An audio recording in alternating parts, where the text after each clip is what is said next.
serve o presente áudio só para demonstrar o quão estúpida eu sou. Primeiro episódio onde vou à casa de uma convidada. A Marta, super querida, abriu-me as portas de casa dela para termos uma conversa super fixe sobre a vida dela, a forma dela maternar, a fase que ela está a passar agora com a filha. E eu, estúpida como sou, levo uma bateria que não está carregada ou que não funciona ou não sei. Não levo mais baterias suplentes que tenho. Portanto, primeiro episódio assim, que sai de casa para ir à casa de alguém, que podia ser lindo, porque a Marta até é linda, não tem imagem. Pronto, serve a presente introdução para me justificar. Peço desculpa, não volta a acontecer. Beijos e abraços.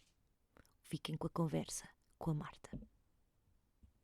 Olá, amigos! Eu acho que este vai ser o episódio 102, se não estou em erro. Sou uma naba, porque trouxe a GoPro sem a bateria certa.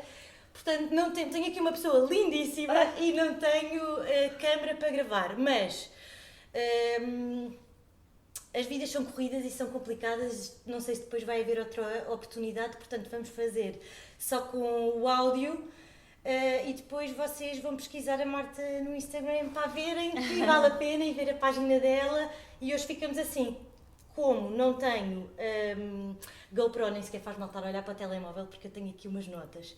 E estava a dizer, antes de começarmos a gravar, que eu já seguia a Marta no Instagram. E às vezes ia lá chatear, Marta, de onde é que é esta camisola? E a Marta dizia, Marta, de onde é que é não sei o quê? Sempre muito querida e muito simpática mesmo. E é a primeira pessoa que eu estou a falar no podcast que eu não conheço, pessoalmente. Até estou um bocado nervosa. Eu não sou nada nervosa e penso, não sei se vou conseguir ser eu. E que eu digo muitas asneiras e muitas caralhadas sempre. E penso, vou estar aqui com uma pessoa, se calhar vou estar mais calma.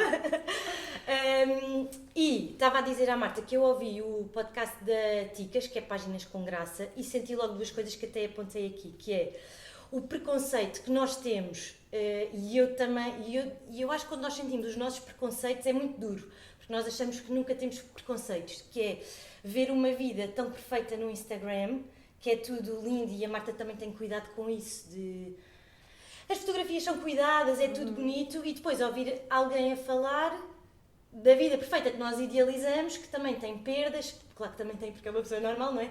Mas que tem perdas, que tem dramas, que tem questões, como toda a gente, e desmistificar isto eu acho que é uma chapada.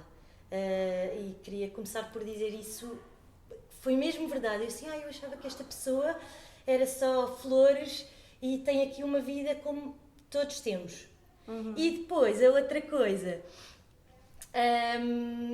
que eu acho que a Marta demonstra de uma forma leve coisas que são pesadas.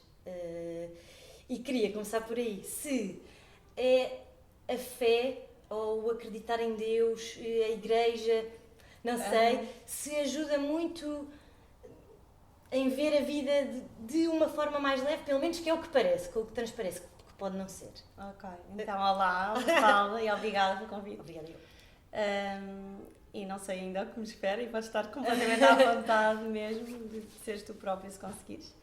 E eu queria dizer então, em primeiro lugar, em relação a isso da fé e da espiritualidade, eu acho que isto não é uma coisa que eu sinta que tenha sido sempre assim, ou eu não sou propriamente...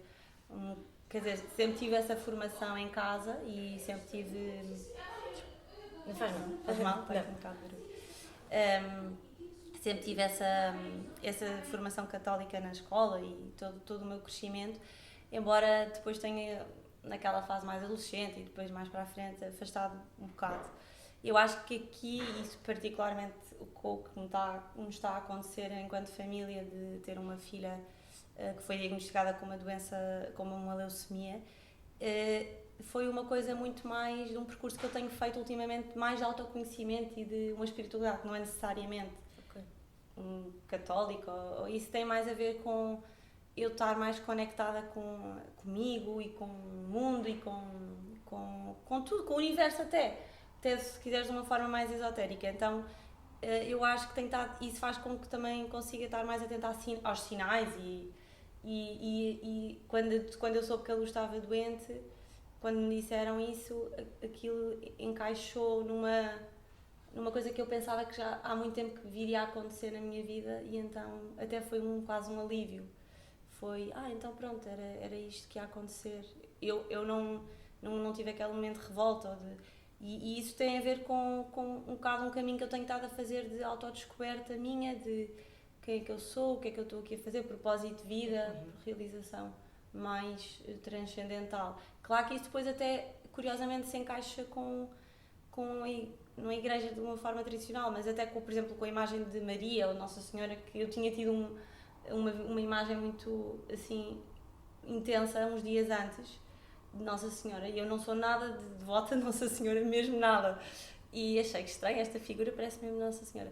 Estava assim, tipo, muito a aparecer, e até num sonho. E depois, naquele dia, aconteceu isso, e depois, quando eu, no dia seguinte, entrei com a Luz no IPO, fui só à capela de lá conhecer a capela, que era lá no piso da pediatria, e era a mesma imagem dessa capela. Era mesmo. Até. E eu até fiquei, então, pronto. Tá. E então pensei, pronto, alguém está a tratar de mim, alguém está a tratar de nós, vou confiar, porque eu aqui não sei nada, não é? Eu não sou médica, eu nunca entrei no IPO, eu não conheço isto, eu nem vou ler muito sobre isto. Vou só entregar alguma coisa maior do que eu está aqui a operar. Foi um bocado isto. Isso é muito bonito. Eu acho que isso é muito bonito. E nunca sentiste a revolta, a negação e a revolta? Não mesmo. Já senti com imensa coisa da minha vida. Eu até sou uma pessoa que durante muito tempo e em muitas circunstâncias me fazia um bocado de vítima ou de, sei lá, coisas da minha família, traumas que eu tenho de família. E nisto foi, aceitei sempre, porque também quando eu visualizei, como me disseram, leucemia, eu visualizei uma coisa difícil, má, mas também nunca uma coisa catastrófica. Okay. E então pensei, isto é o nosso caminho agora, mas nunca, as pessoas mandavam mensagens a dizer devia ser proibido, crianças doentes, e isto é... A humanidade está toda ao contrário, pessoas más estão aí à solta, e depois bebés e crianças estão... E eu pensei, eu não tenho esta visão do mundo, dessa forma. Eu não vejo isto. E eu, todos os dias, e desde esse dia que entramos no IPO, vemos milhares de crianças e bebés doentes, mas não sei, há qualquer coisa que eu sinto que pode não parecer óbvio, mas que faz sentido. As dificuldades das vidas das pessoas tocam sempre a vida de milhares de pessoas, e eu não quero dizer que a minha filha tinha que ficar doente para muita gente ver a vida de uma forma melhor. Eu não quero isso, eu não quero que ela seja uma cobaia do mundo, claro. Mas isso acontece de uma forma tão subtil e não subtil e tão exponencial, o impacto que ela tem, e que desde que ela ficou doente, que isso está a ter imensas pessoas que eu não previ acontecer, mas está a acontecer, que só por si eu tenho a certeza que há sempre uma explicação para as pessoas ficarem doentes, para todos os problemas que existem no mundo, seja a fome, seja a guerra, seja a doença, seja a morte. Por isso não consigo ver revolta nisso. Pois, isso é. E às vezes é o que nos acontece em montes de situações na vida, que acontece alguma coisa de grave. As pessoas à nossa volta às vezes estão dramáticas, porque é para estar dramático e a chorar, mas a própria pessoa que está a viver isso até está com mais ânimo ou mais força, sim. E isso acontece em muita coisa. Isso aconteceu-me duas coisas. Eu costumo ser muito estressada nas coisas pequenas do dia-a-dia, sou muita... também por ser muito perfeccionista e muito virada para tudo, para a perfeição, a organização. De repente, quando alguma coisa foge do controle, seja perder uma porcaria qualquer, eu fico muito mais transtornada e sempre fui muito ansiosa. E o Salvador, meu marido, dizia-me imenso que era: tenho medo que algum dia, se acontecer alguma coisa grave na vida, o que é que te vai acontecer? Ele dizia-me isto, eu sou namorada dele desde os 19 anos, por isso há 13 anos, 12 anos que ele me dizia isto e ficava mesmo preocupada. Eu lembro dele dizer, eu tenho mesmo medo se um dia alguma coisa grave acontecer na tua vida, o que é que vai acontecer? E foi exatamente o contrário. Sim.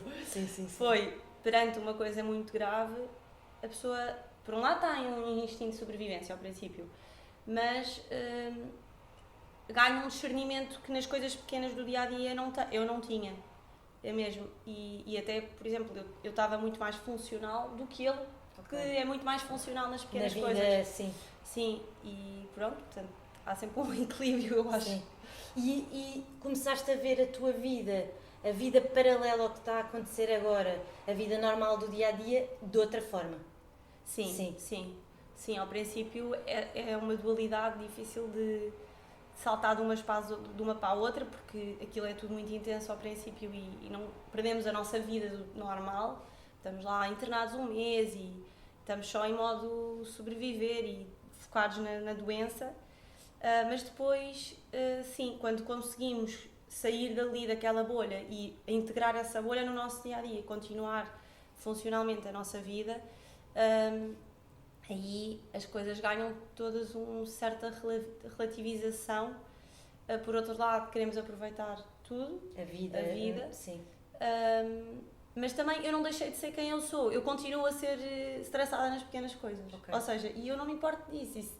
Eu constatei que, eu sou esta pessoa. Mais vale aceitar, não é? Eu continuo a ser esta pessoa em muitas coisas pequenininhas, mesmo em coisas do IPO. Às vezes perdíamos uma fraldinha do OO dela quando ia para a lavandaria, eu ficava mesmo irritada, mas passado um bocado estava-me a dizer que ela precisava de fazer uma transfusão de sangue e está bem, está tudo ok. Sim. Pronto, por isso é aceitar como nós somos. E sim, há coisas que quando se vem cá para fora, para o mundo real e se vê pessoas a passear no parque, crianças a correr na lama, sem chapéu, sem creme, a poderem estar ao sol e tudo que nós nem sabíamos que eram garantidas, aí a pessoa fica pequenina e pensa, as pessoas não sabem a sorte que têm.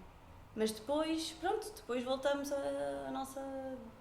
E isto é uma curiosidade que é, quando é que tu voltaste, depois do diagnóstico e dos tratamentos terem começado, quando é que tu voltaste à tua vida, por exemplo, a ir jantar fora, a fazer uma coisa, não é fútil, mas assim mais leve? Sim.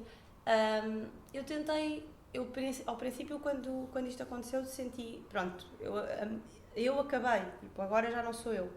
Sou a mãe da Luz que está aqui no IPO, porque ainda por cima lá somos a mãe do doente, nós nem sequer temos nome, praticamente. É a mãe da Luz, e então, na minha cabeça, eu sou típica de sofro por antecipação. Então pensei, pronto, agora acabou-se a minha vida normal, mundana, vá. E, por acaso, não, passado pouquíssimos dias, por acaso, como ela ficou doente numa altura meia caótica, que é o Natal, dezembro, há muitas solicitações no Natal e no mês todo de dezembro. Claro. E eu tinha os anos da minha mãe, tinha uma festa de não sei quê, montes de coisas com amigas, e eu percebi que mal as coisas estavam bem aliadas, eu sabia que ela estava bem entregue no IPO e eu podia sair para ir ter com o meu filho e depois ele já estava bem entregue e eu podia continuar a fazer coisas, eu à mínima oportunidade fui. Foste, fui com um jantar com as minhas amigas, ou um concerto, e a sentiste um jantar. Culpada, leve, normal? Normal, acho que nunca mais se é normal, assim, tipo, puramente leve, de estar sem o telemóvel e estar só ali. Quer dizer, por um momento sim, acho que senti isso, assim, tipo num concerto que eu fui até do Tiago Tencourt em dezembro. Há ali uns momentos que se consegue abstrair de tudo e estar só, tipo, no momento, no presente. Mas plenamente acho que já não eu já não sou a mesma. Então, com as minhas amigas, às vezes havia momentos em que eu me sentia pensar, o que é que eu estou aqui a fazer? Será que eu devia estar aqui ou sou mais necessária no IPO? Sou mais necessária com o meu filho? E depois tento-me voltar ou mesmo conversas que as pessoas têm e que eu não consigo estar assim tão conectada com aquela conversa porque isto é tão diferente, isto é tão distante da minha realidade que... Já nem te identificas a 100% se calhar com Sim. outros Sim. temas ou Isso por acaso custa, isso custa-me imenso. Então faço um esforço, quando as pessoas... Não sei, a minha irmã é muito intensa e está sempre... telefona-me imenso e pede-me imensos conselhos. Ela é 10 anos mais velha que eu, mas pede-me imensos conselhos e muitas coisas e pedidos e assim. E às vezes ela estava nos seus dramas e eu não conseguia mesmo estar conectada e dizia, tipo, Maria, vou ter que desligar. Porque aquilo estava-me a sugar muito a minha atenção e estava a sugar muito a minha energia de isso não é importante. Ela ainda não está a conseguir ver que aquilo não é importante, mas eu não estou a conseguir também dar-lhe o que ela precisa. E isso às vezes... Mas pronto, é uma questão da pessoa também saber onde é que tem que estar e onde é que não tem que estar. Mas claro, custa. Eu agora até há pouco tempo fui viajar. Tu foste a Copenhaga? Sim, eu fui a Londres porque eu ia com o Salvador a Londres quando a Luz ficou doente, íamos passar uma semana e depois ela foi internada e essa viagem ficou completamente cancelada e por acaso eu consegui um voucher de reembolso da TAP e então consegui, pensei, mal tiver uma oportunidade vou usar este voucher e os meus pais iam agora em maio e eu pensei, então vou-me juntar, tipo filha bebé que vai com os pais a viajar e então fui. E soube muito bem, foi ótimo e aí foi mesmo só tentar aproveitar. Claro que também tinha os meus momentos lá de pensar, eu não devia estar aqui, porque é que eu estou aqui numa loja a ver roupa e a minha filha está a fazer uma transfusão de sangue, eu não devia estar aqui. Havia esses momentos um bocado angustiantes e depois tentava outra vez pensar, não, tipo, tu precisas disto, tu tens direito a isto, bora lá. E pronto. E consegui, aproveitei imenso. E depois, passado pouco tempo, tinha esta viagem de ir a Copenhaga porque fui lá visitar uma mãe que foi uma amiga que eu fiz no IPO. E uma mãe que eu conheci, a Madalena, que eu conheci no primeiro dia, mal entramos no IPO, ela estava lá com a filha nos tratamentos e ela veio logo ter comigo e ficámos mesmo inseparáveis. Ela e também outra mãe que é a Teresa, ficámos as três inseparáveis. A Teresa não pôde vir comigo a Copenhaga e então eu fiz completamente surpresa.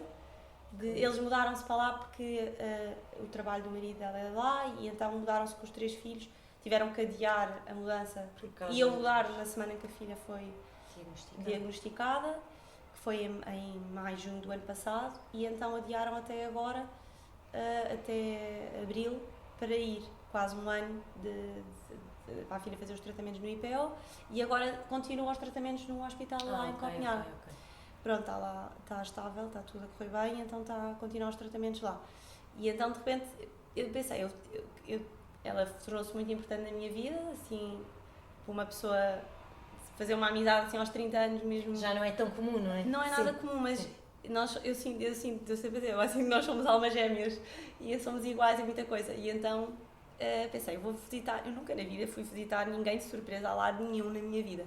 Foi mesmo assim, combinei com o marido dela e não contei a ninguém e fui sozinha, completamente sozinha. Só que calhou num momento horrível porque a Luz de repente teve de ser internada na véspera, inesperadamente, porque estava com uma neutropenia febril, que é uma coisa muito grave, que é quando eles ficam sem nenhuma neutrófilo no corpo, nenhuma espécie de defesa. E fazem febre, pronto. E então, como tem risco de septicemia e alguns outros riscos, eles internam logo e fazem imensos antibióticos intravenosos e ficam lá internados até o corpo conseguir começar a produzir plaquetas, neutrófilos. Ela teve que fazer transfusão de sangue, transfusão de plaquetas e não estava completamente confortável. Primeiro, normalmente sou eu que fico com ela nos internamentos e tinha que ser o Salvador, imensos dias, onde é que eu deixo o Sassá, a logística toda, porque eu ia estar fora 3 dias, quer dizer, sim, sábado, domingo e segunda-feira. Aliás, 4 dias, fui sexta-feira, por isso ainda era muita logística para organizar, mais eu não poder estar com ela, sabendo que ela precisava e me estava a chamar por mim. Então, pronto, pensei, vou ou não vou? Vou, claro que vou, está tudo sob controle, tenho de ir, mas... Não deve ser nada fácil não é um bocado de sentimento de culpa. Lá está, estou a ir, não devia estar aqui, mas pronto, e fui, e ela então, ainda por cima, ela sabia que eu estava no IPO, ela não fazia a mínima ideia que eu ia. Quando ela me viu a abrir a porta da casa, ela desatou a chorar imenso, a pensar, então a Luzinha, e estava mesmo comovida, e eu também comecei a chorar imenso quando vi. Assim, foi. E pronto, e pensei, ao menos para estar em algum sítio que seja aqui. Tu chegas a esse equilíbrio sozinha ou é o teu marido ou uma amiga que te empurra? Não, sou eu. És tu, isso é espetacular, sim. Porque muitas mães dizem, eu agora com o meu segundo filho tenho um bocadinho disso, a culpa. Todas as mães falam da culpa que nasce com a maternidade, e nós sozinhas às vezes conseguirmos, pronto, abrir a piscina. Não tem mal nenhum, eu não estou a fazer mal a ninguém. Sim. Eles não estão com um desconhecido, estão com o pai normalmente, ou com os avós, ou com... Sim, e sabermos que não somos mesmo insubstituíveis. Pois. Somos um bocadinho em algumas coisas, ou ninguém vai fazer como eu, se calhar, naqueles dias que ela está no IPO, e ninguém vai fazer igual a mim, mas ela vai sobreviver sem mim, e por isso eu tenho que conseguir ir. Claro que o timing não foi bom, claro que foi um azar, mas pronto, isto são 2 anos de tratamento, é muito tempo, e nem eu, nem o Salvador, ou ninguém pode pôr em suspenso a vida tanto tempo. Por isso temos que conseguir estas mini coisas, estes mini momentos só para nós. Por isso eu fui e foi ótimo. Também foi difícil, também tive momentos lá em que me apetecia chorar e de pensar porque é que eu estou aqui a ver este museu lindo e a Luz está no IPO e eu tenho que estava sempre a ter que gerir as coisas à distância. Mas pronto, foi... Mas depois quando chegas, não sentes que em limite, não é melhor mãe, mas estás mais disponível? Sim, porque tiveste bocadinhos de vida. Sim, exatamente. Sim, sem dúvida. Quando venho renovada. Sim. Não estou nada a seguir as minhas notas. Mas queria falar. Queria muito falar de. Eu acho que gosto muito de mães, depois de ter sido mãe, porque nós somos todas muito diferentes. E o meu marido às vezes até diz a brincar que as mães é estilo futebol, não é? Sim. Por equipas e as que pensam de uma forma e levam tudo muito ao extremo. E eu gosto mesmo de falar com mães e experiências diferentes, e tu foste uma mãe que aos dias de hoje foste mãe um bocadinho mais nova, mega entre aspas, mas do que o normal, antes dos 30. Sim, fui mãe aos 27. E antes, não sei se podemos falar sobre isto, mas antes do Sassá tu tiveste um aborto espontâneo. Sim, tive.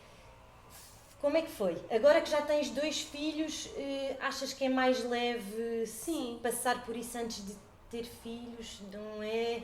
Diria que sim, eu não voltei a ter. Agora, acho que ser uma experiência antes de ser mãe, acho que custa, porque a pessoa ainda não sabe que vai poder ser mãe, não é? Então é aquela coisa de, será que vai ser sempre assim comigo? E ainda por cima a minha mãe tinha tido um histórico de 9 anos com abortos espontâneos, entre a minha irmã e eu, por isso é que nós temos 10 anos de diferença. Conseguir engravidar, mas estava sempre a perder, e eu comecei a pensar nisso, tinha 26 anos, e foi quando eu tive eu fiquei logo à espera de bebê quando quis, e depois, passado pouquíssimo tempo, tive o aborto espontâneo, às 8 semanas, por isso... Aí pensei, pronto, acontece, ao menos sei que posso engravidar, vá. E depois, passado 3 meses, consegui logo engravidar do Sassá. E foi ótimo, mas fiquei logo de repouso. E como é que foi essa gravidez? Sim, foi uma gravidez má. Foi má. Mas se calhar ele foi má porque eu também ia a medo, não sabemos. Mas, ou seja, ele, desde a barriga, eu fiquei logo em repouso porque tive logo um descolamento aos primeiros 3 meses, não sabiam mesmo se a gravidez ia evoluir, e calhou no verão, e então fui para o hospital de Faro e lá diziam que não conseguiam ouvir o coração, não sabiam se era por causa da máquina que era má, aquilo era pronto. E então eu fiquei deitada julho, agosto e setembro, para ver se evoluía ou não evoluía, sempre a perder sangue, mas depois em setembro disseram que estava tudo a correr bem e que eu podia levantar e ir à minha vida. E fui aproveitar e curtir um bocado a minha gravidez em setembro, outubro, novembro. Foi ótimo, foi esse segundo trimestre que foi muito bom, e eu acho que aí não estava com medo, estava tranquila na minha vida. Sim, relaxei. E depois comecei a ter imensas contrações em dezembro. E eu não sabia o que eram contrações, por isso. Disseram, vai à MAC que eles veem, hoje é domingo, aquilo é rápido. Bem, estava lá perto. E disseram, eu fui lá, nem sabia o que eram contrações, eles disseram, olha, você está cheio de contrações, está aqui com uma abertura do colo do útero e vamos fazer tudo para que o seu filho não nasça hoje. E eu pensei, o quê? Então, mas... Eu ia ali com o meu marido, ele ia fazer surf, estava vim só aqui, tipo, na desportiva. E de repente não saí mais de lá, fiquei lá internada uma semana, nem tinha mala de bebê, não tinha nada. Pronto, fiz aquelas injeções da maturação pulmonar, várias injeções na barriga também para não ter trombose e coisas. Fiquei lá deitada uma semana, mas mais do que a minha situação, todas as pessoas à minha volta estavam muito piores do que eu. Estava naquelas enfermarias de 7 pessoas. Ok. E fiz amigas, não é? Tinha uma senhora que estava ao meu lado, que estava também todos os dias a ver se o bebê não nascia, e também estava de 26 semanas. Eu estava de 26 semanas, ela estava de 27. Sim. E depois, depois mantive contacto com ela e soube que o filho dela não sobreviveu e ela teve que ter o bebê. Passado uns dias de eu sair, de eu ter alta ou seja, situações muito mais duras do que eu à minha volta lá. Pessoas que tinham que ficar com as pernas penduradas para parar a saída do líquido amniótico e coisas muito mais surreais. Portanto, também ganhei uma noção de nem tudo corre bem, há pessoas que têm gravidez difíceis. Pronto, eu estou a ter esta experiência, depois fui para casa porque prometi ao médico que ia ficar deitada mais 3 meses, para ele não nascer, por isso fiquei deitada, tive alta mesmo antes do Natal, foi ótimo, consegui passar o Natal a casa, e fiquei deitada em dezembro, janeiro, fevereiro, e disseram que eu me podia levantar no dia 25 de fevereiro, eu levantei-me, pela primeira vez só tomava banho, tipo dia sim, dia não. Deitada é mesmo deitada, sempre? Sim, tomava banho dia sim, dia não, assim, tipo uma coisa sentada muito rápido. Okay. Sempre na cama. À casa de banho, claro. Sim. Porque de cima tinha que beber 2 litros de água por dia por causa das contrações. Pronto. E ele não virou, não deu a volta porque eu tive de estar sempre deitada e então ele nunca chegou a virar. E eu nunca me passou pela cabeça ter que ter uma cesariana, mesmo nunca. Minha mãe tinha tido 4 partos normais, a minha irmã também. Portanto, não havia qualquer hipótese na minha cabeça. De repente tive que começar a mentalizar-me, a dizer, olha, ele não virou, o bebê está sentado.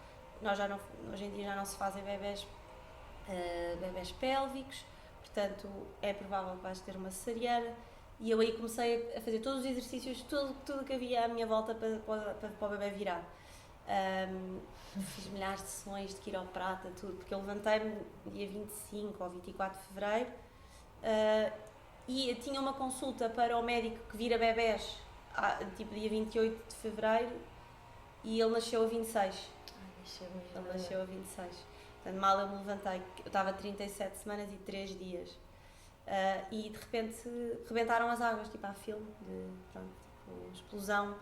À noite, quando eu me fui deitar, pensei, bem, rebentaram as águas, tenho que ir para o hospital. E no hospital já estava a fazer a dilatação muito rápido, portanto, ele seria um parto normal ótimo, muito rápido.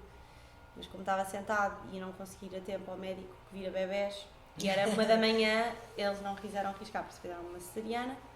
Pronto, eu também tive que outra vez reajustar as minhas expectativas. Eu nunca imaginei. Eu ia-te perguntar sobre isso. Isso foi duríssimo. Porquê? Quando as mães dizem que têm de fazer até as pazes, não é? Com o parto, isso é o quê? Porque não depende de ti, tu não tens culpa nenhuma. Não, mas o que é que vai na cabeça? Na minha cabeça era mesmo... Eu não tive a altura disto, o meu corpo não teve a altura, eu sei que eu conseguia melhor, isto não é o melhor para o meu filho, okay. Foi várias coisas, isto não é o melhor para ele, que tinha lido tudo, fiz um curso de preparação bom no segundo trimestre de preparação para o parto, portanto eu sabia tudo, toda a diferença entre cesariana, parto normal, okay. Tudo, eu nem pus a hipótese que não tivesse um parto normal, quanto mais, portanto foi um processo, eu nasceu e foi ótimo, estava tudo bem, era um bebê muito saudável e começou logo a mamar muito bem, estava tudo bem de resto, mas a cesariana eu acho, sim, pessoalmente é uma coisa duríssima, fisicamente de recuperação muito, muito má para mim, foi, tipo, não podia levantar, não conseguia tossir, não conseguia rir, doía-me tudo, as entranhas. Quando começaram para me levantar a primeira vez pensei, Tipo, Ok, eu não estou a fala. acreditar que isto é real, isto de dor. E eu tenho imensa tolerância à dor, porque eu cheguei lá já estava 5 dedos de dilatação. Depois Sem vinhas de casa, epidural, sem epidural, e com sem luz nada. também fui até aos 6 dedos de dilatação sem epidural. Portanto, eu tenho tolerância à dor, mas aquilo é outro É outra campeonato. dimensão. Sim, e pronto, então foi um processo de... Por um lado, eu sentia que eu um dia ainda vou conseguir ter um parto normal. Eu visualizo-me a ter um parto normal. E eu acho que... Eu espero que haja pessoas, a maioria das pessoas consiga fazer as pazes com a cesariana. Há pessoas que é indiferente, não é? Mas para Sim, quem sim. não é indiferente, que consiga fazer os pazes com a cesariana, não só por ter outro filho sem ser cesariana, porque há pessoas que só vão ter cesarianas Uhum, e que sim. têm que fazer as pazes com Sim, isso. sim, sim.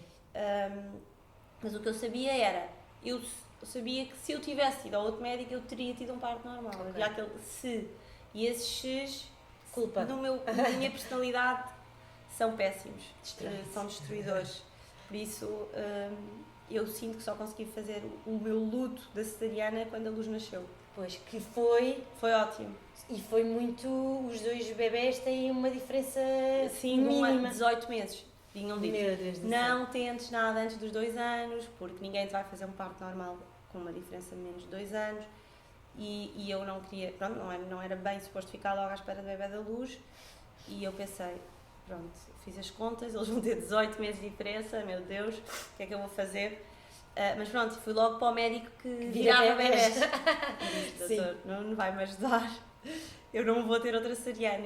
E ele deu-me imensa coragem, empoderou-me, disse-me, claro que não vai ter, claro que vai conseguir. Isso é muito bom. Se entrou em trabalho de parto normal, vai voltar a entrar, isso é logo o primeiro sinal Ok. para não se ter que ter cesariana. Depois não foi indução, não foi nada. indução, foi não tudo... foi nada, dilatou sozinha rapidíssimo, vai ter o seu parto normal e aí vamos arriscar. Por isso, houve ali uma dose de arriscar, não é? 18 meses. E essa gravidez? Foi ótima. Não correu, não houve Não houve sustos. nenhum percalço. Claro que eu estava sempre a ir à casa de banho e pensar, pronto, Sim, é agora claro. que eu vou ter um descolamento, é agora. Não foi completamente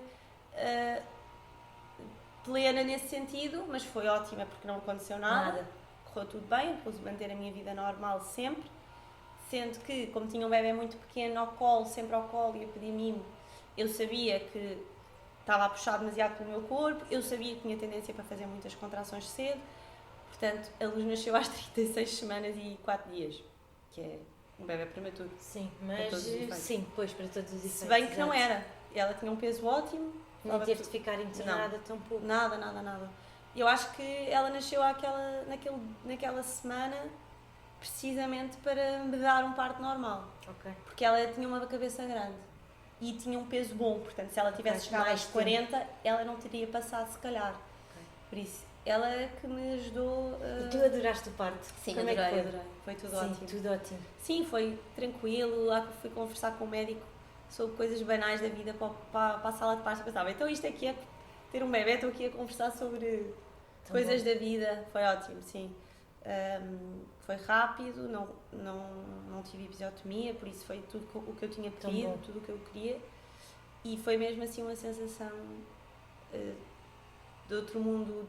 De pensar, até ao último segundo eu não sabia se ia conseguir, Claro, não é? sim, Pensei, sim. isto ainda pode acabar em cesariana, não é? Mas eu estava mesmo a tentar visualizar o que me tinham dito. Tipo, visualiza-te a ter O um poder parto da vida, normal. sim, e isso faz-me sentido também. Sim. E eu, quando ela nasceu, pronto, foi bem, pensei. Afinal eu consigo, afinal tipo, eu conseguia. E aí, paz total Assim, paz De- total. Sim. do outro parto. Foi. E chegar a casa com um recém-nascido e ter um bebê em casa. Porque eu também senti um bocadinho isso, os meus têm 2 anos e 2 meses, é um bocadinho mais. Sim, mas também é. Mas eu achava que a minha filha mais velha era super crescida, autónoma. Não, já é uma criança, não é um bebê. E quando vem com o recém-nascido para casa, é um bebê. É um bebê. E é Sim. duro. Imagino com Com 18... dois. Aí 18 meses de diferença, 18 meses. o Sassá Era um bebê. era um bebezinho. Acho que ele, por acaso, recebeu muito bem a luz. Não sinto que foi aquela coisa dos ciúmes. Acho que ele tinha muita predisposição para terrores noturnos já. E isso agravou-se, pronto, foi assim o único ponto que eu acho que foi mais marcado nele. De resto, a luz era um bebê fácil, também mamava bem, por isso eu tinha a coisa muito de, eu vou dar de mamar, portanto, quando eu estou a dar de mamar, o Sassá, ele estava na escola, Portanto, Ok. foi bom, eu consegui ter a minha licença de maternidade, pelo menos quando ele estava na escola. Não é plena, porque já não temos o tempo todo para aquele bebê, mas conseguimos quando ele não está em casa. E pronto, é tentar relativizar. E depois tudo parece fácil. Quando se está com um bebê, eu pensava, isto era tão fácil Também com achei um. isso, sim. Quando eu estava só com um e quando eu ficava outra vez só com um, Não há parecia nada básico, para fazer. nada para fazer. Eu às vezes até penso, não posso dizer isto a nenhuma amiga que só tenha um bebê. Sim, ela não vai perceber. Não vai perceber, mas às vezes vejo uma amiga com um bebê num fim de semana completo em casa, sem escola. Eu penso, mas com um dá para fazer tudo. Com dois é que... Sim. Quando então somos só nós... para dois bebés, estamos sozinhas ou o pai está sozinho, Sim. eu acho que é muito duro. Não entrar num loop de sofrer por antecipação, não é? Assim, um stress de já não posso com isto. Os primeiros 6 meses de 2 bebés muito pequenos são mesmo duríssimos. Eu pensava, ninguém me avisou. Ou seja, ter 0 para 1 eu achei fácil, porque eu levava o meu filho para todo o lado, eu dava de mamar nos sítios. Foi leve. Ou seja, ele era transportável, ele ia comigo para os jantares, para a casa de toda a gente, nunca deixei de fazer nada com ele. No casamento levava-o e levava a babysitter que ficava com ele entre eu dar de mamar. Eu nunca tive mesmo isso de limitar a vida. 2 é que eu já sentia que não era nada transportável, que, sei lá, eles não estão a fazer a mesma coisa, ele quer fazer umas coisas e ela quer outras e precisa de outras. Portanto, essa logística, eu digo que os primeiros 6 meses são de querer desistir e de a pessoa pensar, porquê é que eu meti nisto? Sim. Porquê é que me vi... Mas depois compensa, não é? Depois eles ficam... Compensa, sim. Depois eles ficam com uma cumplicidade ótima e a parte difícil já lá vai. E eu acho que as pessoas, principalmente as mulheres, têm má memória de propósito. Depois por isso é que têm mais bebés, não é? Eu esqueço-me... Eu tenho mesmo má memória. Eu não me lembrava que era tão difícil, eu não me lembrava nada, as partes que custam, as noites, não é? As noites para acordar... E tu sentiste culpada por teres tido uma segunda bebé em relação ao teu filho? Não, eu sinto que eu estou-lhe a dar um presente, então Pois estás, sim. tipo, eu estou-lhe a dar o melhor que ele pode, mesmo que ele agora não veja isso. Esta irmã também escolheu esta casa, eu nunca pensei, sim. Ele já cá estava, há muita gente que faz e eu não julgo às vezes isso, um bocadinho. ele já cá está, ele é que tem prioridade. Sim, ok. E eu percebo esse ponto de vista, mas eu não via as coisas assim. Eu pensava, ele está cá, mas ela também está e ela tem os mesmos direitos que ele nesta família. Por isso, isto é um todo e eles vão... Eu sinto que não sou nada lamechas, mas cheguei a chorar tantas vezes por pensar... a minha filha está a chamar por mim, como é a mais velha, ela é que tem de esperar porque eu tenho de ir acudir o bebê, não é? Sim. E sentia muito culpada. Muito. E quando tive ela, só ela, 0 culpas. Também sempre retomei a minha vida com facilidade. Até pensava, estas mães são tão dramáticas, mas no segundo mexeu comigo, sim. A mim mexeu com a logística, eu acho que não tenho uma logística fácil de manhã e para sair de casa era muita coisa e estilos e não sei o quê. Quando estava sozinha sentia mesmo uma fadiga enorme de não conseguir fazer tudo sozinha, mas quando isso passou e as coisas começaram a ficar mais oleadas, o que eu fazia era tentava explicar ao Sassá tudo o que eu estava a fazer com ela e que ele me ajudasse. Fazer-ele sentir-se muito importante no papel de ser o irmão mais velho. Não é também aquela coisa de tu és o mais velho e tens aqui a responsabilidade. Não, é tipo, mas tentar que ele ter um ownership, que ele participe e que ele se sinta orgulhoso também de ajudar e de contribuir. Sim. E para o casal, então, tu estás com o teu marido há 13? Sim, casados há 7. Eu também estou há 13, vou fazer 14. É um chapadão, não é? Sim. Sim, eu acho que o chapadão para mim maior foi de 1 para 2. Foi? Ok. Achei mesmo. Mas também, aos 9 meses do Sassá, eu engravidei, não é? Ele tinha 9 meses, por isso não sei muito bem o que é que era a vida sem ele, dos dois. Pois é, sim. Eu fui casada, tive 3 anos sem filho, não é? E depois engravidei, mas sim, acho que 2 filhos é mesmo uma chapadona para um casal. Vocês às vezes não sentem que nem conseguem terminar uma frase? Sim. Eu acho que é muito desgastante os dois mesmo. E quando eles começam assim a falar e a pedir atenção... Sinto, eu estou aqui com o meu marido há não sei quantas horas e eu não consigo acabar uma frase. Sim. Parece que somos só uma empresa às Sim, vezes. eu digo isso, nós somos operadores de logística. Sim. E somos, a maioria do tempo. Às vezes temos um bocado tipo rir para não chorar. Dar a volta, não é? Sim, pensar. O que também já foi muito difícil quando eles eram bebés, agora está melhor. Agora o Sassá também aos poucos vai ficando mais fácil. De certeza, Sim. espero eu, que ele pare de ter terrores noturnos. Ainda não parou. Ainda não parou. Dorme mesmo mal, mas há esperança, eu tenho sempre esperança. A Luz sempre nos deu noites boas, sim. Embora, coitada, como tem o Sassá a acordava por tabela com ele. Eu aí às vezes pensava, não posso dizer isto até é mal de ser dito em voz alta, mas eu pensava, coitada dela, não tem culpa nenhuma, dormia a noite toda e depois tem este irmão que não a deixa dormir. Mas ele já cá estava, pronto, é o irmão que ela escolheu, é a família que ela escolheu, portanto... É uma fase assim, também. assim, pronto. É o que é. Sim. E o que é que vocês fazem enquanto casal para ainda serem um casal? Neste momento, muito pouco. Ou seja, neste momento tivemos que ser muito práticos, que foi, temos a Luz, desde que a Luz está doente, desde novembro, para que possamos sobreviver enquanto família, logisticamente tínhamos que sobreviver enquanto pessoas, ou seja, eu por mim e ele por ele. Ok. Para que não se perca tudo, porque a Luz precisa sempre de alguém a tempo inteiro, ela não pode ir à escola nos próximos tempos. E eu tive que entrar de baixa da Segurança Social e não posso trabalhar, enquanto psicóloga não posso trabalhar para os meus projetos de consultoria, isso não consigo, não é? Estou de baixa, por isso sou a pessoa que vai estar mais a tempo inteiro para ela no IPO. O IPO é um trabalho a tempo inteiro, e quase todos os dias, análises quase todos os dias, tratamentos é muito imprevisível. Quando estamos lá às vezes das 9 às 8 da noite, e às vezes aos fins de semana também, para além dos internamentos que ela depois tem programados, fora os internamentos que surgem inesperadamente por maus motivos. Sim. Portanto, isto, para que nós não enlouquecemos, nós temos que temos que ser práticos e, portanto, sempre que ele tem a oportunidade, vai à vida dele. Fazer uma coisa por ele e tu... E eu, sempre que consigo, lá está, fui a Londres quando percebi que havia um buraquinho, consegui ir a Copenhaga, o meu marido agora vai trabalhar, mudou de trabalho, eu consegui o melhor timing da vida dele para mudar de trabalho, que é tipo, pior possível, mas teve uma oportunidade irrecusável e vai começar um trabalho novo para a próxima semana, dia 15 de junho. Ou seja, ele trabalhava por conta própria e por isso conseguia estar em casa muitas vezes e gerir, que era ótimo, porque às vezes eu conseguia sair de casa e a Luz ficava com ele. Agora ele vai começar a trabalhar e vai ser na Expo, não vai ter home office, portanto é mesmo...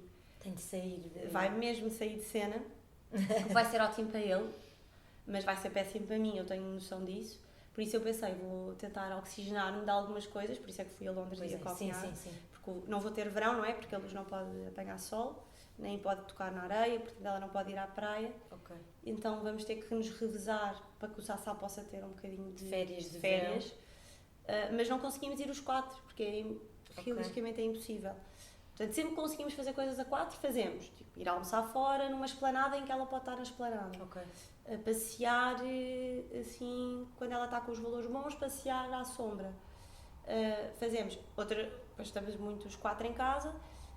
Quando ela não está a fazer quimioterapia à noite em casa, que é preciso ser eu a dar, pomos uma babysitter. Quando ela não está nessa fase do tratamento, tentamos arranjar uma babysitter para ir jantar fora, que é muito raro, mas já fomos. Agora vamos ter um casamento, tipo, vamos tentar deixá-los com os meus pais. Ou seja, mas é assim coisas muito esporádicas. Pontuais, sim, são muito pontuais. O que não é pontual e tentamos é que cada um consiga ter um bocadinho da sua vida antiga, isso faz em amigos, é? Viajar, o Salvador esteve agora na Fórmula 1 em Barcelona, chegou ontem à noite, por isso, e eu aí fico com eles, depois ele vai, depois ele fica com eles e eu vou, pronto, tem que ser. É um equilíbrio, não é? Tem que ser esse equilíbrio para ter. E o que é que eu te queria dizer mais? Por causa da psicologia, eu ouvi lá no podcast da Ticas, super boa aluna, super perfeccionista até demais, sim, um bocado. Até encontrares o teu caminho de sim, sei lá, freelancer, profissional, sim. Andaste, não sabias bem e despedes de uma coisa, o caminho da psicologia, tu achas que te ajuda agora no sítio onde estás? Também não sei muito bem como é que é. Depois tu foste para o organizacional. Sim. Mas pronto, as bases hão de ser da Sim. psicologia. Deram-te ferramentas, tu sentes isso para dramas da vida, momentos difíceis? Também estás a fazer psicoterapia? Sim, faço psicoterapia já há um ano. Sim, eu acho que acima de tudo eu era uma curiosa mais das teorias da psicologia, por isso. E isso vai sempre estar lá para mim, ou seja, a maneira como eu percebo algumas situações dos miúdos, ou como a minha pedagogia tem muito por base aquilo que eu estudei, aquilo que os meus alicerces são da psicologia, ou seja, a psicologia educacional, ou seja, há muita coisa que para mim é óbvia, que eu percebo que se calhar não é óbvia.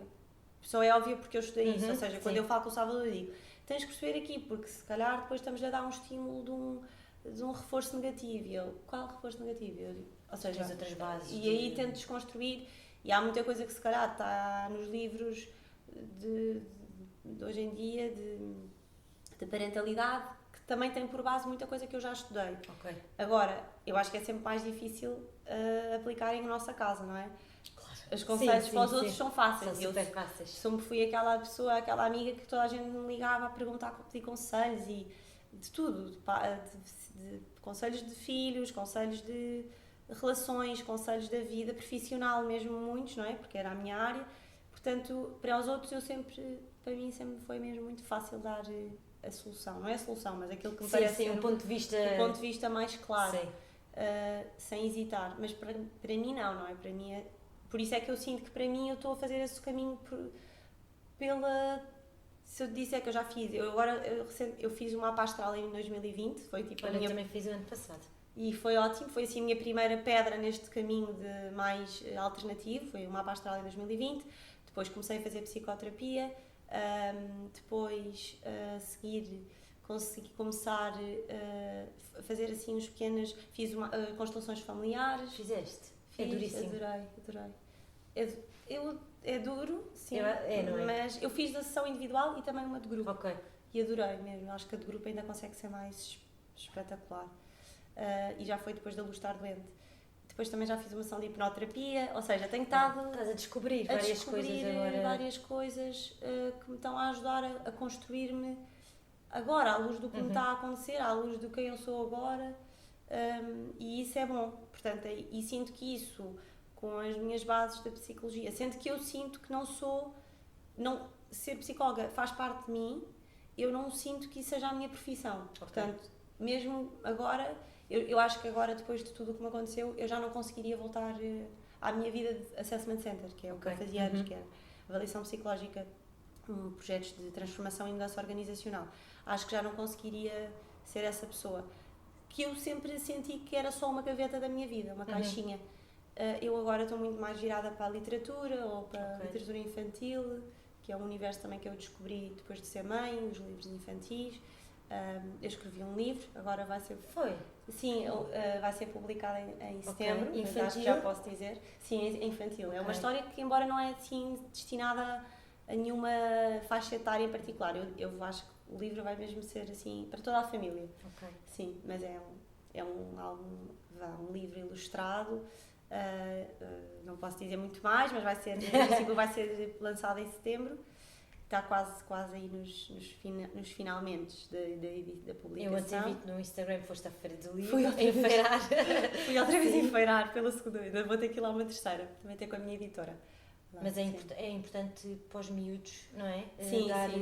Sim, isso foi sempre uma coisa que foi natural, esse gosto da leitura. O Sassá é fascinado por livros desde muito pequeno, tipo 6, 7 meses, e agora a Luz também já está a descobrir esse fascínio, eu acho, é ótimo.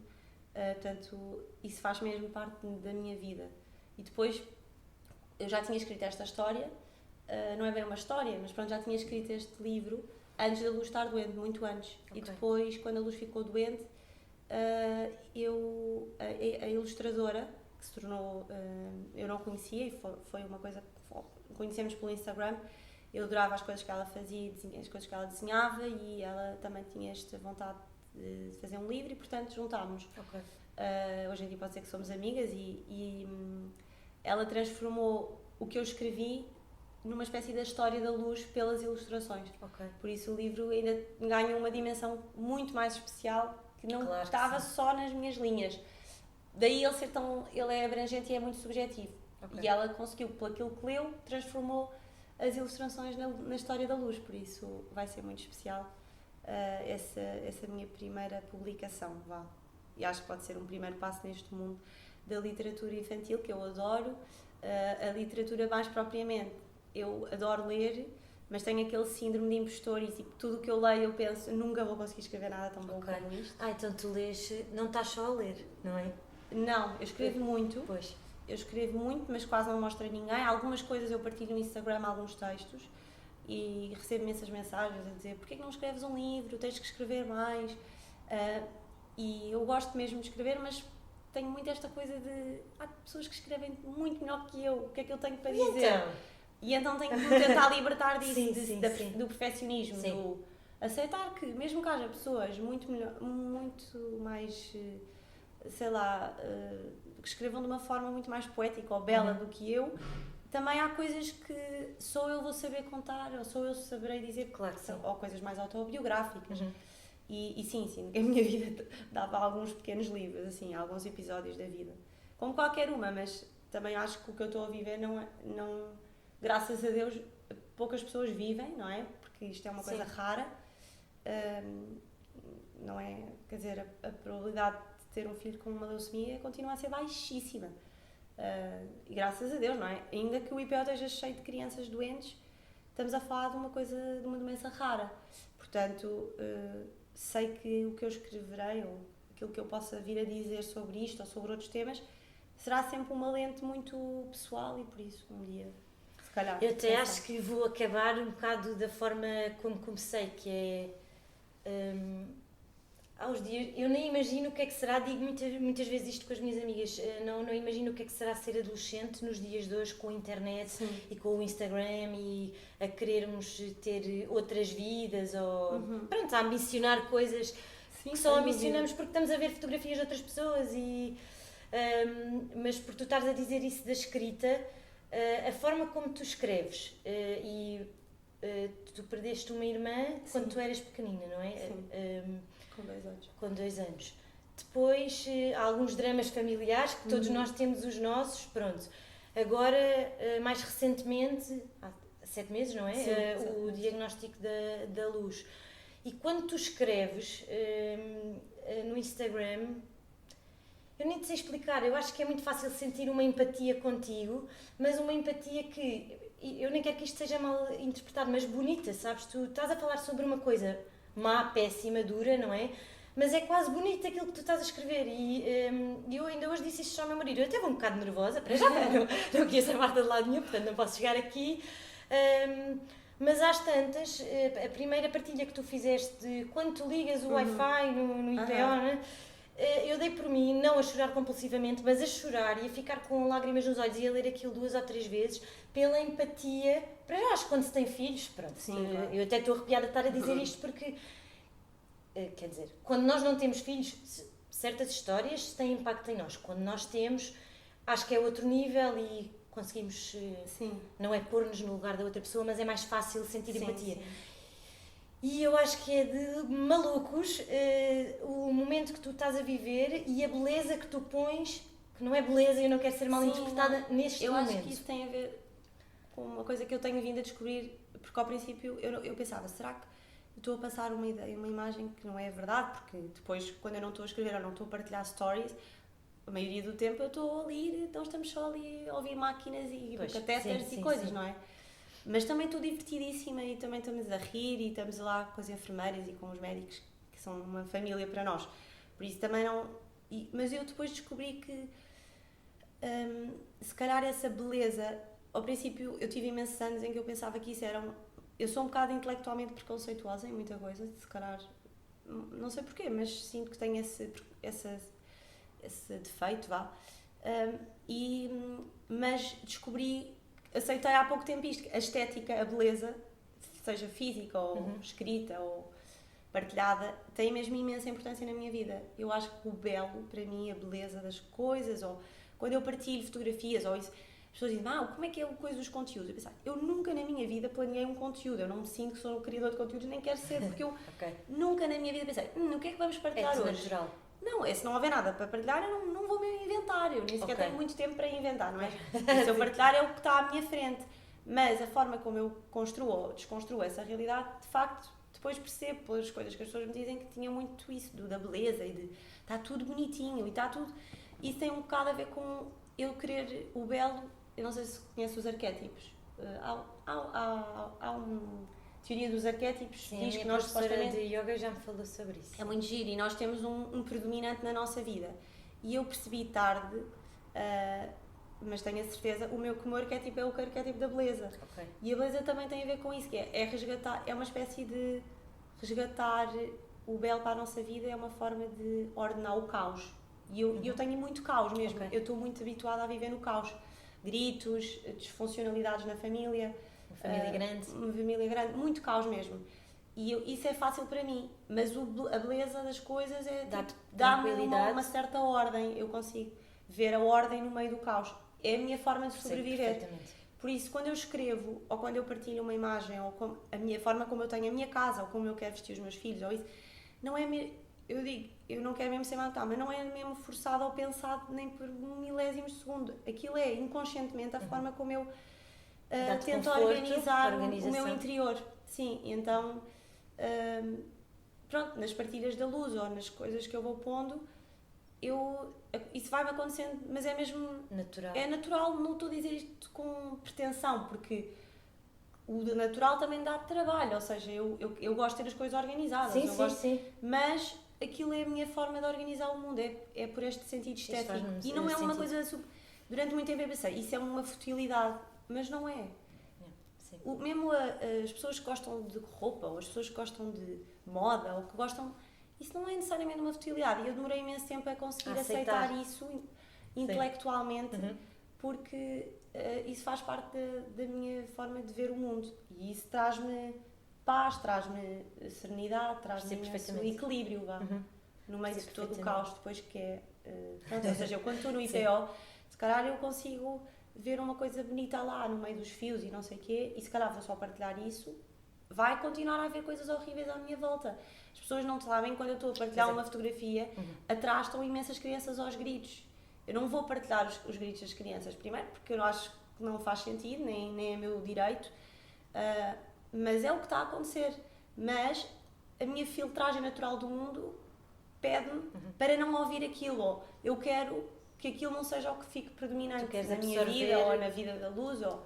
Então tento partilhar, mas não quer nada ser mal interpretado ou que as pessoas pensem que é muito fácil. Também se pensarem, muitas vezes eu estou só lá sentada com a luz, ou às vezes apetece-me chorar por nada ou por tudo e não posso porque ela está lá, ou depois estou a chorar e estou horrível de fato de treino e está tudo mal à minha volta e depois vamos a seguir, fui convidada para ir a um evento de nada a ver de coisas e lá vou eu, meio a realidades paralelas, sai do IPO e vai para ali, porque no fundo também vão sendo pequenas tiras de oxigênio. Dualidade que não tem nada a ver. Sim. E tens de ir à tua vida, não te quero chatear mais. Última pergunta, que é, tu decidiste partilhar tudo no Instagram, eu acho que já sei mais ou menos a resposta, o porquê esconder, não é? Não tinhas de esconder nada, mas... aos dias de hoje tu sentes que até acabas por ajudar outras pessoas ou até pessoas, sei lá, olha, que como eu neste momento não estou a viver nenhum drama e se calhar estou muito dramática neste dia porque não sei o que está fora do sítio ou porque... E depois olho, vejo uma publicação, e tu ajudas, e eu não gosto nada da palavra inspira, hoje em dia toda a gente usa isso, mas... Eu acho que o que tu fazes é, não sei outra palavra, tu inspiras mesmo até a pôr-nos no nosso lugar. Obrigada. Eu juro que... Juro-te, e se calhar tu não tens essa consciência. Eu comecei a ter essa consciência pelas mensagens que as pessoas me mandavam. A partilhar da luz não foi minimamente pensado, ou seja, eu já tinha um perfil público, não tinha nada a ver, mas no dia em que ela ficou doente, escrever é a minha terapia, não é? Portanto, eu estava ali naquele dia, comecei logo a escrever e nessa tarde eu pensei... Eu nunca pensei, bem, vou começar aqui a partilhar Isto vai-me abrir imensas portas, quer dizer, que horror. Claro. Nunca na minha vida, Claro. não é? Eu não fazia a menor ideia que aquilo ia ter aquele impacto exponencial de partilhar a luz, de repente no dia seguinte tinha mais 15 mil seguidores e milhares de mensagens que eu nem estava a conseguir responder. Eu aí até fiquei a pensar, ai meu Deus, será que eu devia ter feito? Mas pronto, pensei, eu não fiz com essa intenção, eu partilhei porque eu pensei, quanto mais pessoas puderem estar connosco, quanto mais pessoas quiserem rezar energia positiva à nossa volta, melhor. Eu nunca vou esconder isto, eu nunca vou fazer disto um tabu. Estamos a falar de 2 anos pela frente, isto é a minha nova vida, isto é a minha nova realidade. Eu vou partilhar, porque eu não estou a fazer nada de mal, eu vou só partilhar, eu não estou a expor. É a minha filha, eu sempre partilho os meus filhos, QB, portanto, eu vou partilhar numa ótica de ajuda, de comunidade, de estejam aqui para nós. Não estou a pedir para rezarem, não estou a pedir para nada. Se quiserem, se a luz quiser entrar nas vossas vidas. E aquilo ganhou uma dimensão tal que eu pensei, a luz, ela não é bem minha filha. Eu tive mesmo esta consciência. Ela é de toda a gente. E as pessoas mandavam mensagens a dizer, vou a Fátima rezar pela sua filha, hoje acordei a pensar na sua filha. Como é que está a minha luz? As pessoas diziam, como é que está a minha luz? Pessoas que eu nunca vi na vida. Com imenso carinho. E eu pensei, pronto, realmente ela não é bem a minha luz. Ela é de toda a gente. As pessoas também dizem que é a minha luz. E nunca a viram na vida. E as pessoas entraram numa onda de carinho e de solidariedade e de partilha, e as mensagens que eu recebia, a dizer que pessoas que voltaram a rezar, pessoas que voltaram a ir à missa, pessoas que voltaram a acreditar, pessoas que agora vão para os tratamentos de quimioterapia com força, porque se vê um bebê de 2 anos com força na quimioterapia, também têm força. Isso para mim foi uma coisa assim meio surreal. Aliás, eu não chorei no IPO ao princípio quando ela ficou doente. Chorei ali um bocadinho, mas nada, não estava assim, estava bem, estava com força, estava lá. Eu só chorava quando li estas mensagens. Tipo, às vezes as enfermeiras entravam, deviam achar que eu estava triste por causa da luz. Eu não estava, eu estava só a chorar de emoção, tipo, de comovida das mensagens. Da empatia e do carinho das pessoas que perdiam tempo da sua vida a mandar-me aquela mensagem, depois eu sentia-me na obrigação de responder. Era um bocado difícil, eu demorei meses e meses e meses. Há pessoas que eu só respondi agora, mensagens que me mandaram em novembro. E eu até pedi desculpa porque eu não conseguia dar vazão. Agora, eu sinto que também teve esse agradecimento porque as pessoas foram mesmo espetaculares. Eu nunca imaginei que isto fosse possível acontecer. Ganhar as proporções foi um bocado overwhelming mesmo, mas isso também me deu um sentido de a quantidade de vidas que ela está a impactar, mesmo que eu não quisesse que ela estivesse doente. Isto aconteceu, está tudo bem, o universo sabe o que está a fazer. Ela vai ficar boa, eu tenho mesmo a certeza absoluta. Isso nem sequer nunca foi um tema na minha vida. Agora, saber que as pessoas dizem, coitada, ela está a sofrer tanto até lá, claro, mas ninguém nos disse que nós não íamos sofrer. Ou seja, quem me dera de trocar com ela, mas ela se calhar, graças a Deus, nem se vai lembrar porque está numa idade boa e tudo o que vai ficar, o maior que vai ficar, não é isso, são outras coisas. É a humanidade das pessoas lá, é as pessoas que nós conhecemos, as amigas que nós já fizemos e que ela já fez, é a escola da luz que ficou completamente num espírito de ajuda com o nosso filho, que nos são incansáveis todos os dias para quando ela voltar à escola, para estar a par das coisas e os amigos da escola e a forma como fomos acolhidos. Até foi... Eu não estava à espera, claro que isto é uma coisa grave, não é? Mas quando eu partilhei ou quando mandei as mensagens para os grupos da família, dos pais da escola e isso, eu não conseguia perspectivar que isto fosse ganhar estes contornos, não é? Mas isso, pronto, só mostra que, apesar de tudo, o mundo também é um lugar bom, o mundo também é uma coisa... Isso é muito bonito, sim, eu percebo. Bonita? Sim. Obrigada, obrigada, porque obrigada, para já, quer dizer, por teres aceito assim, não é? Do pé para a mão, vir aqui falar, mas eu tinha muita vontade e quando ontem estive a ouvir outra vez o podcast e pensei, será que eu lhe vou perguntar alguma coisa de novo? Mas ao mesmo tempo eu quero lhe dizer que ela é mesmo inspiradora, apesar de eu odiar a palavra e a forma como tu, é mesmo isso, como tu escreves e as legendas das fotografias, eu acho que às tantas são mesmo chapadões, que deixem-nos de merdas, não é? Sim, mas eu também não quero que as pessoas achem que os seus problemas são menores, ou seja, cada um tem os seus problemas. Sim. E todos são legítimos. Se a minha irmã estiver irritada porque perdeu uma roupa, ela não tem menos legitimidade para estar irritada do que eu, que estou irritada porque o catéter saltou no IPO. Ou seja, eu acho que cada um tem os problemas à sua escala, mas claro, de vez em quando ouvirmos notícias ou vermos coisas ou de outras realidades ajudam-nos a empatizar e também a relativizar. Sim, e isso é importante, isso. não é? Tal como eu também me relativizo, infelizmente, com situações muito mais graves do que a luz no IPO. Ela, graças a Deus, tem um prognóstico dentro dos tipos de cancro e dos tipos de leucemia dos melhores, portanto é preciso também ver dessa forma. Pôr a lente mais claro, positiva. é isso. Obrigada, Nada, mesmo, obrigada. Não temos imagem, mas vão ver o Instagram da Marta, que é Marta O Silva. Silva. Acho que é. Exatamente. Beijinhos, obrigada. Obrigada. Obrigada. Beijinho. Marta, obrigada.